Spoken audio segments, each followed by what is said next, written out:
வணக்கம் நண்பர்களே. நம்ம இப்போ பார்க்குறது என்னென்னா, நம்ம மா இஞ்சி பார்த்துருக்கீங்கள்ல, ஊறுகாய் போடுறதுக்கு ரொம்ப முக்கியமானது மா இஞ்சி.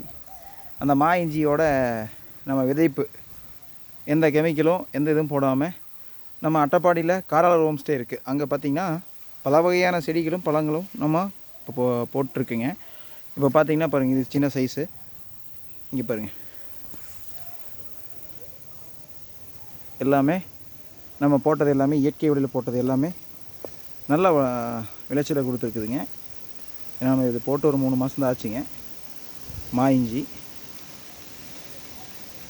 சுற்றியும் நம்ம பன்னிகள் வராமல் இருக்கிறதுக்கு பார்த்திங்கன்னா அதை கட்டி விட்ருக்கோம். ஏன்னா வேறு ஒருத்தர் இடத்துல இஞ்சி போட்டிருந்தாங்க, அதை எல்லாமே பன்னி சாப்பிட்ருச்சு, தோண்டி எல்லாமே சாப்பிட்டு போயிடுச்சுங்க. அதனால் நம்ம சுற்றியும் இந்த மாதிரி பேப்பர் கட்டி விட்டதுனால நம்மளுக்கு பாதுகாப்பாக போச்சுங்க. வேறு எந்த இதுவும் நம்ம போடலைங்க. வணக்கம்.